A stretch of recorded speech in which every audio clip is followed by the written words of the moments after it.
So how is your self-control? I'm fine. Until my wife buys ice cream. She tells me there is this thing called portion control. And I say, what's the point in controlling portions of ice cream? So what is true self-control?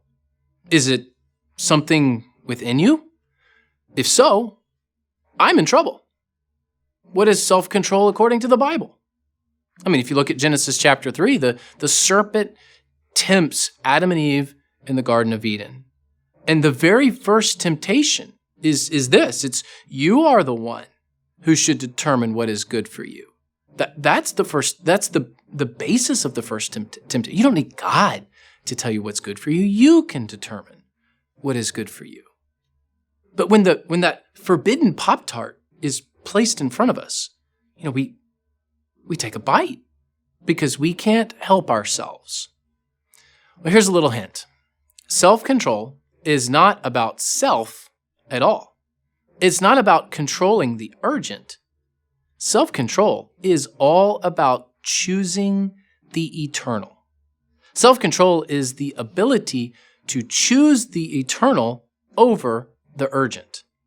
In Galatians chapter 5, verse 24, it says, "Those who belong to Jesus have crucified the flesh." Now that's a strange verse if you really think about it. You've got two strong terms there, crucified and the flesh. If you belong to Jesus, you have crucified your flesh. What is the flesh? What are we talking about? It's not your skin, but rather your own desires for yourself.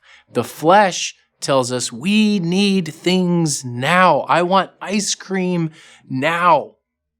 In Ephesians chapter 2, it says that the flesh is not the body so much. The flesh is the desire to live for your own glory. And when we see this in our culture. I've been guilty of this.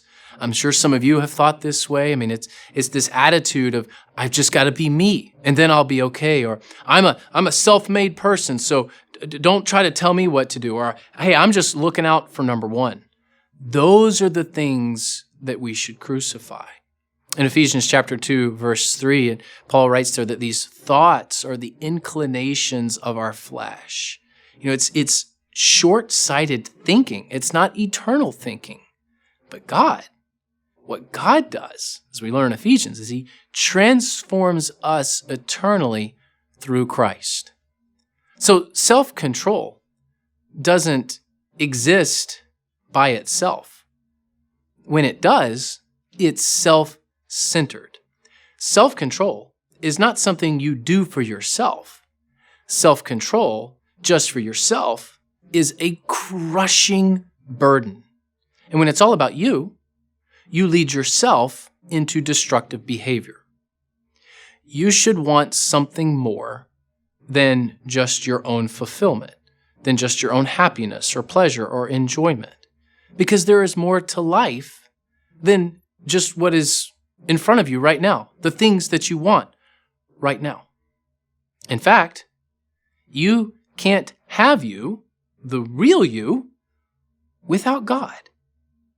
When you give control over to Jesus, he guides you. When you give control over to Jesus, he gives you discernment. So self-control is bigger than eating well. Self-control is more than having discipline in your life. Those are important things.